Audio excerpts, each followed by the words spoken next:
পিছনে পিস্তল ঠেকিয়ে ভোট করা।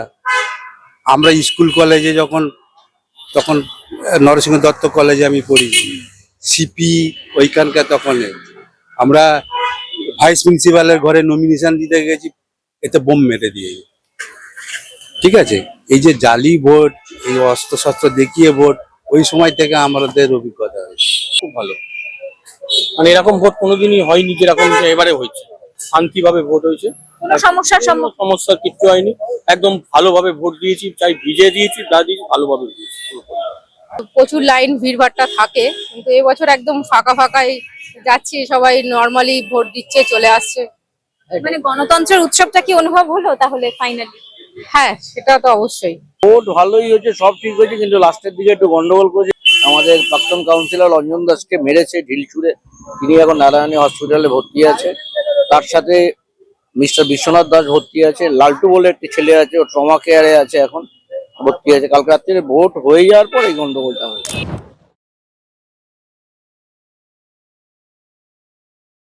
নমস্কার, দেখছেন ও নিউজ বাংলা। আমি পায়েল রয়েছি আপনাদের সঙ্গে। বাংলা এখন ফুটছে, তবে গরমে নয়, বরং ভোটের কারণে। প্রথম দফার ভোটিং পার্সেন্টেজ 92.7%, আবার দ্বিতীয় দফার পোলিং পার্সেন্টেজ অ্যারাউন্ড 91%। প্রশ্ন হচ্ছে, তবে কি এই বাংলার রাজনৈতিক ক্ষেত্রে গণতন্ত্রের উৎসব পালন হচ্ছে, নাকি এই পোলিং পার্সেন্টেজকে সেইভাবে মানুষের যে উৎসব তার পাশাপাশি একটি পরিবর্তনের ইঙ্গিত হিসেবে ধরে নেওয়া যেতে পারে?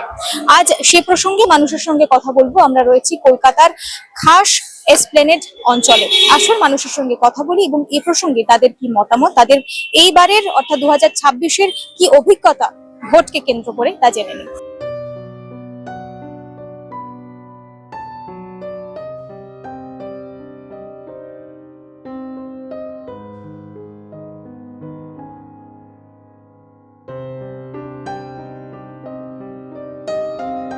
স্যার, 2026-এর ভোটের অভিজ্ঞতা কেমন ছিল?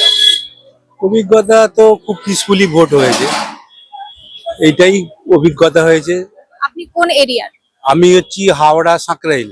আচ্ছা, আমি খুব পিসফুলি ভোট দিয়েছি, কোনো সমস্যা হয়নি। কোন সময় গিয়েছিলেন, মানে সকালে আমি 12:30টার পর। কতটা লাইন ছিল? লম্বা লাইন? কোনো লাইন ছিল না। আমি গেলাম,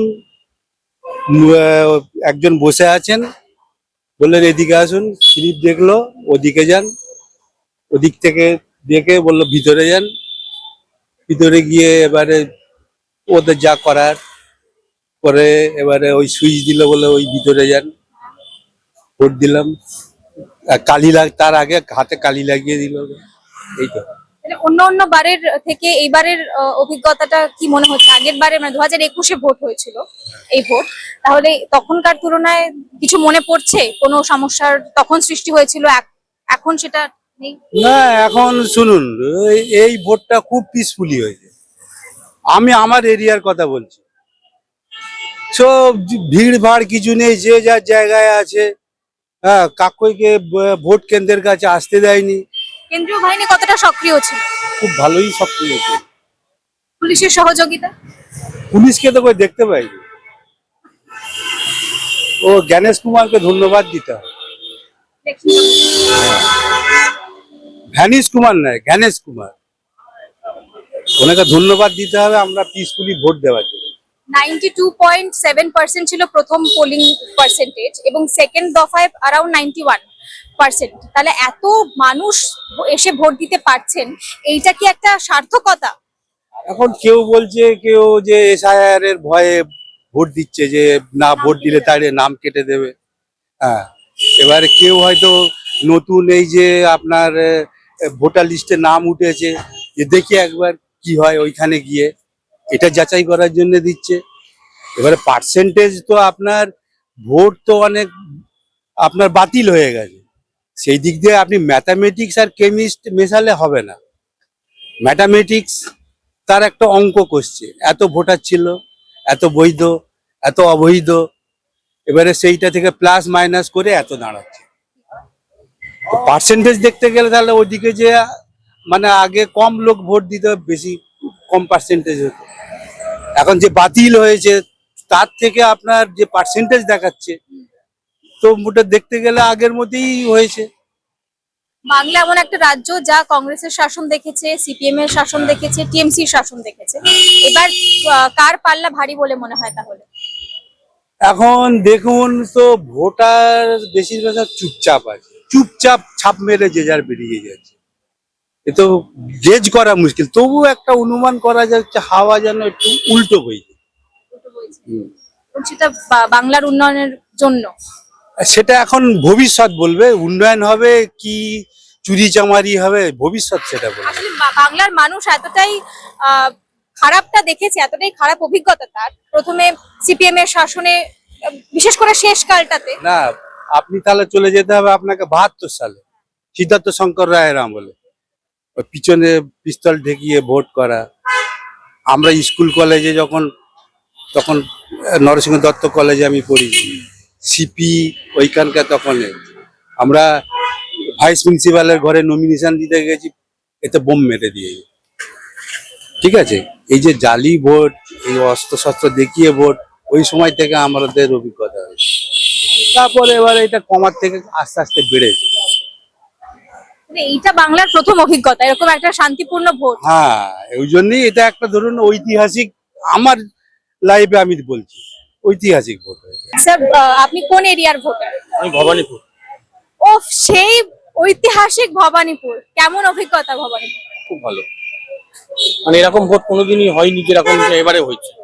অথচ ভোটের যে দ্বিতীয় দফার ভোট, সেদিনকে সকালবেলায় আমরা ভবানীপুর থেকে খুব উত্তপ্ত ছবি সোশ্যাল মিডিয়াতে দেখতে পাই। ভোটের কেন্দ্রে যখন আপনি যান তখন সেরকম পরিস্থিতি কি ছিল? না, আমার একদম পিসফুলি ভোট হয়েছে, একদম শান্তিভাবে ভোট হয়েছে, কোনো সমস্যার সম্মুখীন? সমস্যার কিচ্ছু হয়নি, একদম ভালোভাবে ভোট দিয়েছি, চাই ভিজে দিয়েছি যা দিয়েছি ভালোভাবে দিয়েছি। 2021-এর তুলনায় 2026-এর অভিজ্ঞতাকে তাহলে কি বলবেন? বলতে গেলে তো পাল্টানো দরকার, পিসফুলি ভোট। তাহলে এই যে ধরুন এত পার্সেন্টেজ, 92.7% পোলিং রেট প্রথম দফায়, দ্বিতীয় দফাতেও অ্যারাউন্ড 91% পোলিং রেট হয়েছে। এই এত সংখ্যক মানুষ যে ভোট দিয়েছে, ফাইনালি বেরোতে পেরেছে নিজের গণতান্ত্রিক অধিকার তুলে দেওয়ার জন্য, তাহলে কি মনে হচ্ছে মানুষ ভয়মুক্ত ভাবে ভোট দিতে পেরেছে? একদম ভয়মুক্ত ভাবে। এর জন্য তো কি বলবো, ইলেকশন কমিশনারকে থ্যাংক ইউ। মানে এরকম হয়নি কোনোদিন, মানে ভবানীপুরে খুব একটা গন্ডগোল হয় না, কিন্তু যা দিয়েছে একদম বেস্ট, যা করেছে, যেরকম মানে আইসি, মানে কি বলে, মিলিটারি, সিআরপিএফ, আপনার পুলিশ, সবাই ভালো কাজ করে, একদম কারোর দিক দিয়ে কোনো প্রবলেম হয় না।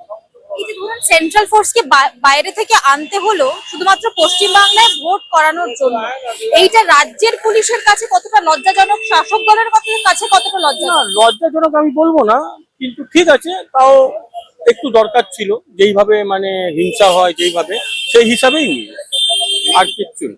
এমন পরিস্থিতি যে সাধারণ মানুষই মেনে নিতে পারছেন না যে এতটা শান্তিপূর্ণ ভাবে ভোট হওয়া। একদম শান্তিপূর্ণ, এরকম আমি মানে আমার জীবনে, আমি 92 থেকে ভোট দিচ্ছি, আমার জীবনে এরকম আমি কোনোদিন দেখি, খুব সুন্দরভাবে ভোট হচ্ছে। আচ্ছা, মানুষ, আপনারা যারা অনেক পুরনো ভোটার ধরুন এখানকার, আপনারা সিপিএম এর শাসন দেখেছেন, আপনারা মানে সরকার করতেও দেখেছেন, আর এখন আবার সরকার পরিবর্তনের একটা প্রসঙ্গ উঠছে। ফ্যাক্টর আছে। এবার দেখুন, এবার জনগণ, মানুষ কি ভোট কাকে চেয়েছে কে, এবারে মানে নেতা মন্ত্রীদের থেকে মানুষ কিন্তু টেনশনে আছে যে কি হবে। 4 তারিখে আগে কিছু বোঝা যাচ্ছে না, মানে বেঙ্গলের লোক তো কিছু বোঝা যায় না, যে একটা যতই ওপেনিং পোল হোক যাই হোক, কিন্তু 21-এও দেখেছি তো কত রকম ওপেনিং পোল হয়েছিল, কত রকম এক্সিট পোল দেখিয়েছিল, সব কিন্তু সব পাল্টেছে, কিন্তু এবারে কিরকম হবে বলতে পারবো না। একাধিক এক্সিট পোলের মধ্যে একটা এক্সিট পোল বলছে যে 192 সিট পাবে বিজেপি, এবং টিএমসি হয়তো 100টা সিট পেতে পারে। আপনি কি সেটার সঙ্গে সহমত? মোটামুটি 50-50 আমি বলতে পারছি না, 4 তারিখে আগে কিচ্ছু বলা যাচ্ছে না, এবার এটা কমছে। শেষ প্রশ্ন করব, ভোটের লাইনে যখন গিয়ে দাঁড়ান মানুষ, সাধারণত অনেক কিছু আশা নিয়ে দাঁড়ান, অনেক উন্নয়নের আশা, কারণ প্রতিশ্রুতি আমরা একাধিক শুনি তার আগে ক্যাম্পেনিং এর সময়। এইবার যখন ভোট দিতে গেলেন তখন 5 বছরে কোন কোন ইস্যুগুলোকে মাথায় রেখে? সবাই ইস্যু তো ওই একটা হচ্ছে আপনার অভয়াকাণ্ড, আর আপনার রেশন দুর্নীতি, হ্যানা কিন্তু এবার শিক্ষা মেশন সবই আছে, কিন্তু তারপরে চাকরি সব চাকরি তো আছেই। শিক্ষাটা তো সব থেকে বড়। মানুষ শিক্ষা না হলে তো কোনো কিছু উন্নতি নেই। আমাদের তো হাওড়া জগৎবল্লভপুর বিধানসভা। কেমন এইবারে 2026-এর অভিজ্ঞতা কেমন ছিল ভোট? এবারে 2026-এর অভিজ্ঞতা ভালোই, কেন মানে খুব কড়াকড়ি ভাবে ভোট হয়েছে, কোথাও কোনো একদম পিসফুলি ভোট হয়েছে। যখন ভোট দিতে গেলেন তখন কি খুব লাইন, কোনো সমস্যার সম্মুখীন কিছু হতে? হ্যাঁ, সেরকম কোনো সমস্যার সম্মুখীন হয়নি। 2021 আর 26-এর মধ্যে পার্থক্যটা কি বুঝলেন যখন ভোট দিতে গেলেন? পার্থক্য মানে আমাদের ওখানে সেরকম কোনো প্রবলেম হয় না কোনোবারই। তো প্রচুর লাইন ভিড়ভাট্টা থাকে, কিন্তু এবছর একদম ফাঁকা ফাঁকাই যাচ্ছি, সবাই নর্মালি ভোট দিচ্ছে চলে আসছে। মানে গণতন্ত্রের উৎসবটা কি অনুভব হলো তাহলে ফাইনালি? হ্যাঁ, সেটা তো অবশ্যই। এই যে এত সংখ্যক মানুষ ভোট দিয়েছে, মানে পোলিং রেট পার্সেন্টেজ বলছে 92.7% ভোট দিয়েছে প্রথম দফায়, সেকেন্ড দফায় 91% ভোট দিয়েছে। এত মানুষের ঢল ভোটের দিন এসেছে, এত মানুষ কি তাহলে নির্ভয়ে ভোট দিতে পেরেছে? হ্যাঁ, সেটা বলা যায়। নির্ভয়ে এবছর মানে নির্ভয়ে অনেকে ভোট দিয়েছে। কেন্দ্রতে পৌঁছতে পেরেছে ফাইনালি। একদম একদম। কেন যেভাবে বাহিনীরা আহ, পাহারা দিয়েছেন এবং ওনারা যেভাবে তৎপর হয়ে সহযোগিতাও করেছেন মানুষদের, তো বলা যায় অনেকেই নির্ভয়ে ভোট দিতে পেরেছে, নিজের ভোটটা নিজে দিতে পেরেছে অ্যাটলিস্ট। মানে নিজের পছন্দের মতো প্রার্থীকে হ্যাঁ, একদম। এত মানুষের যে ভোট, এত মানুষ যে ভোট দিতে এলেন ফাইনালি, কি মনে হয় হাওয়া কি একটু ঘুরবে? কোনো আশা করা যায়, আশা করা যায়। সেই আশাতেই কি ভোটের লাইনে গিয়ে দাঁড়ানো? একদম, আশা তো করাই যায়। মানুষ কি তার এই 15 বছর সুযোগ দেওয়া হয়েছিল একটা শাসক দলকে, এবার কি সেই 15 বছরে যা কিছু হয়েছে সেগুলোকে মাথায় রেখেই ভোটের লাইনে দাঁড়িয়েছেন, তাদের অনুভূতিগুলোকে নিয়ে একদম একদম, সেটা বলতে পারেন। ইভিএম বক্সে একদম, এটা বলাই যায়। এবং দেখা যাক কোন কোন ইস্যুগুলোকে মাথায় রেখে, আগামী দিনে উন্নয়নের কোন কোন ইস্যুগুলোকে মাথায় রেখে এবারের ভোটটা দিলেন? উন্নয়ন তো সব থেকে প্রথম দরকার হচ্ছে নেক্সট জেনারেশন শিক্ষা, তারপরে আসে ফ্যামিলিগত ট্রিটমেন্ট, মানে হচ্ছে মেডিকেল স্বাস্থ্য। আমরা যদি নেক্সট জেনারেশনকে তৈরি করতে না পারি তাহলে সমাজ কোন দিকে যাবে? তো শিক্ষা কোথায়? সরকারি স্কুলে। ইভেন চাকরির ব্যবস্থাটাও প্রয়োজন। সেটা চাকরি ব্যবস্থা তো প্রয়োজন, এই জন্যই তো শিক্ষা নেই। চাকরি নেই বলে শিক্ষা নেই। কোনো সিকিউরিটিও নেই। এবং এই যে স্বাস্থ্যের কথা বলছি, অভয়ার বিষয়টা মানুষের মনে অনেকটা দাগ কেটেছিল। দাগ কেটেছিল, আমরাও সেই সময় আমরাও পথে নেমেছিলাম, কিন্তু তার আলটিমেট রেজাল্ট কিন্তু পেলাম না, সেটা রয়েই গেল। যে কারণে রত্না দেবীকে রাজনীতির সহায়তা নিতে হলো। হতে পারে উনিও একজন মা, উনি হয়তো মেয়ের বিচার চেয়ে সেই রাস্তায় অবলম্বন করেছেন। অনেকে নেগেটিভ বলছে, অনেকে পজিটিভ বলছে, কিন্তু উনি ওনার বিচারের জন্য হয়তো ওই রাস্তা পছন্দ করে নিয়েছেন। কোনো তো একটা রাস্তায় যেতে হবে, কোনো রাস্তায় যখন উনি পাননি, হয়তো সেই আশায় উনি গেছেন, সেটা বলা যেতেই পারে। ভোটের দিনগুলো না হয় কোনো সমস্যা হলো না, কিন্তু ভোট পরবর্তীতে সমস্যার কি ভয়টা রয়েছে? কিছু জায়গায় তো রয়েছে। তার মানে সেন্ট্রাল ফোর্সকে যে 60 দিন এখনো থাকার কথা বলেছেন স্বরাষ্ট্রমন্ত্রী অমিত শাহ, সেটা খুব দরকার আছে। প্রয়োজন। খুব প্রয়োজন, দরকার আছে। আমি জানি না, হয়তো দর্শক বন্ধুরা রিলেট করতে পারবেন, আপনি দেখেছেন কিনা জানি না, সম্প্রতি মদনদার একটি ভিডিও ভাইরাল হয়েছে। মদনদা তার একটি কনস্টিটিউয়েন্সিতে গিয়েছেন এবং তিনি ওখানে পুলিশ যিনি ছিলেন, পুলিশ কর্মী, তাকে বলছেন কোনো একটা প্রসঙ্গে কথা বলতে বলতে তিনি বলছেন যে অন্য কিছু, মানে ব্যাপারটা বিপরীতে হলে ভোট যে মুহূর্তে রেজাল্ট বেরিয়ে যাবে থানাটাকে তুলে ফেলে দেবো। মানে একজন নেতার কাছ থেকে এরকম মন্তব্য মানুষের স্পিরিটটাকে কতটা ভেঙে দিতে পারে?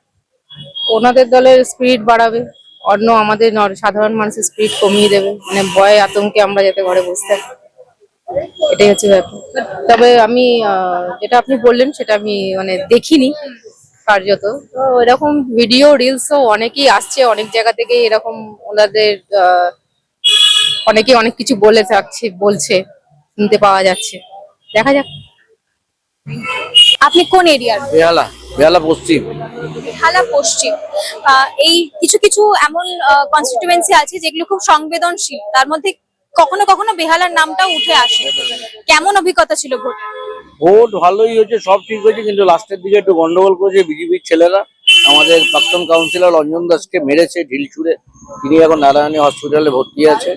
তার সাথে মিস্টার বিশ্বনাথ দাস ভর্তি আছে, লালটু বলে একটি ছেলে আছে, ও ট্রমা কেয়ারে আছে, এখন ভর্তি আছে। কালকে রাত্রে ভোট হয়ে যাওয়ার পর এই গন্ডগোলটা হয়েছে। টিভিতেও দেখাচ্ছে 129 নম্বর ওয়ার্ডের যে কাউন্সিলর ছিল, ওনার ওয়াইফ এখন সঙ্গীতা দাস হচ্ছে কাউন্সিলর প্লাস বড় কমিটির চেয়ারম্যান। এই ঘন্টা কি মনে হচ্ছে হাওয়া বদল হচ্ছে বলে কি বিজেপি হাওয়া বদল হবে না, না হাওয়া বদল না, মমতা ব্যানার্জি আসবে, কমবে কিছুটা। এক্সিট পোলের সিট বলছে 192 সিট বিজেপি পাবে। ছটার মধ্যে 4টে ওরা এগিয়ে, তৃণমূল 2টো এগিয়ে, যা দেখাচ্ছে মোটামুটি। তাতে মোটামুটি প্রত্যাবর্তনই হবে মনে হচ্ছে, পরিবর্তনের কোনো ইঙ্গিত নেই। হবে না। এরা মেইন ব্যাপার এক হচ্ছে এসআইআর, লোকের প্রতিবাদ হয়েছে, তার জন্য ভোট এত বেড়েছে। অনেকের মনে হয়েছে যে আমরা ভোট যদি না দিতে পারি আমাদের নাম কেটে যাবে, এটা অনেকের প্রতিবাদ। তারপরে ব্যাপার হচ্ছে এই মোদি, তারপরে অমিত শাহ, এরা এসে আরো জিনিসটাকে, মমতাকে আরো উঁচুতে তুলে দিয়েছে। কিন্তু এই যে এত র্যালি হলো, রোড শো হলো, এত প্রতিশ্রুতি মানুষের কাছে এলো, পশ্চিমবাংলা এমন একটা রাজ্য যে সিপিএম এর শাসন দেখেছে, কংগ্রেস দেখেছে, টিএমসিও দেখেছে, তাহলে কি বিজেপির শাসন দেখবে না বলছেন? না, দেখবে না, দেখছি তো আমরা গুজরাটে দেখছি, নয়ডাতে আমার মেয়ের বিয়ে দিয়েছি। নয়ডা ঠিকই আছে, কিন্তু কিছু কিছু প্রতিষ্ঠান খুব বাজে। সবচেয়ে বেশি রেপিস্ট হচ্ছে, বেশি হচ্ছে ওখানে নয়ডাতে, সবচেয়ে বেশি। নয়ডা, গুজরাট সবই তো আমাদের আছে। আমার বন্ধুর ছেলে আছে গুজরাটে, নয়ডা আমার মেয়ের বিয়ে দিয়েছি। আমার মেয়েও ইঞ্জিনিয়ার, জামাই ইঞ্জিনিয়ার, তো ওখানেই থাকে। আপনি যখন এবারে বেহালাতে আপনার কেন্দ্রে যখন ভোট দিতে গেলেন, তখন কোন ইস্যুগুলোকে, কোন উন্নয়নের দিকগুলোকে মাথায় রেখে আপনি ভোট দিতে গেলেন? উন্নয়নের একটা জিনিস বলছি, আমাদের হচ্ছে মেন ব্যাপার হচ্ছে আমাদের বাড়ির ওয়াইফরা লক্ষ্মীর ভান্ডারটা পায়, এটা। আর সুস্থ জীবন মোটামুটি আমাদের বেহালা, আমরা যে এলাকায় থাকি রবীন্দ্রনগর মিরি বাস স্ট্যান্ড, আমরা সুস্থ স্বাভাবিক জীবনযাপন করি, কোনো গন্ডগোল টন্ডগোল কিছু নেই। সব বন্ধু বান্ধব আমরা, যে সিপিএম করে, যে বিজেপি করে, যে তৃণমূল করে, সবাই আমার একসাথেই থাকি, এটাই আমাদের অসুবিধা। কিন্তু লক্ষ্মীর ভান্ডার দিয়ে কি সংসার চলবে? না, চলে না তো, ওটা বউয়ের খরচা, বউ খরচা করে, আমার ওটা তার কোনো পকেট, ওর অ্যাকাউন্টে আসে, ওই চলে, ওই যা খরচা করে, আর কিছু না। চাকরির স্বাস্থ্য, সুস্বাস্থ্য, না, চাকরি কি দরকার নেই? হ্যাঁ, চাকরি তো দরকার আছে, কিন্তু চাকরি দরকার আছে মানে সে তো দরকার আছে, চাকরি বলে তো, না বললে তো হবে না। সে যেভাবে হবে, পজিশন কিছু নেই, কোথায় কিছু হচ্ছে, কোনো ফ্যাক্টরি হচ্ছে না তো। তাহলে হাওয়া বদলের প্রয়োজনীয়তাটা রয়েছে। প্রয়োজনীয় আছে, কিন্তু এদের যা অঙ্গভঙ্গি, যা এই যে বলছে লটকাকে উঠাকে, লটকাকে ইয়ে করেগা আপ পিটাएगा, এই কই বাত হয়, এটা স্বরাষ্ট্রমন্ত্রী এই কথা বলছে, এটা হয় কোনোদিন? তা না করলে কি ইউপির মতো গুন্ডারাজ বন্ধ হবে বাংলায়? গুন্ডারাজ সব জায়গায় ম্যাডাম গুন্ডারাজ নেই, কিছু কিছু এলাকায় হতে পারে, কিন্তু এখানে গুন্ডারাজ আমাদের বেহালাতে, আমার জীবনে আমার এখন 56 বছর বয়স, আমার এখন আজ পর্যন্ত দেখি। আগে 2021 সালে যখন ভোট দিতে যেতেন, তখন নির্ভয়ে যেতেন নাকি? না, নির্ভয়, আমাদের ভোট পুরো পিসফুলি হয়, বন্ধু বান্ধবরা সবাই মিলে বসে আমরা একসাথে ভোট হয়, আবার সন্ধ্যেবেলা হলে খাওয়া দাওয়া, টিফিন হলো, সব হলো, বেরিয়ে চলে আসে। রেজাল্টের ফলাফলের পরে কেন্দ্রীয় বাহিনীর প্রয়োজনীয়তাটা কতটা থাকবে? সেটা কিছুদিন তো রাখতেই হবে, নাহলে গন্ডগোল, উল্টো পাল্টা তো লোক আছে, তারা যদি ঝামেলা করে, সবাই তো হাতে 5টা আঙুল তো সমান না, সবাই যদি গন্ডগোল করে, কিছু লোক আছে তো গন্ডগোলের জন্য তেতে আছে, আর কিছু ভালো লোক আছে। ভালো না থাকলে 70% বেঈমান হলেও 30% ভালো। ওই জন্য কেন্দ্রীয় বাহিনীর দরকার। বন্দ্যোবাহিনীর দরকার আছে। তাহলে প্রশাসনের দিকে তো আঙুলটা সেই থাকছেই। সে তো থাকবেই, না থাকলে অত কি করে হবে, কিছু তো রাখতেই হবে, না রাখলে কি করে হবে। মানুষ কি বললো সেটা তো শুনলেন, কিন্তু অবশেষে ফলাফল কি হবে তা দেখা যাবে 4 মে। সেই বাক্সবন্দী হয়ে আছে 4 মেতে কি ফলাফল বেরোচ্ছে, মানুষের প্রতিক্রিয়া এবং মানুষের আশা ভরসা কতটা তার প্রতিফলন হচ্ছে। সুতরাং আপাতত এই পর্যন্তই। অন্যান্য সব খবরের জন্য চোখ রাখুন ও নিউজ বাংলায়। ভিডিও জার্নালিস্ট স্তুতিমানের সঙ্গে আমি পায়েল, ও নিউজ বাংলা। নমস্কার।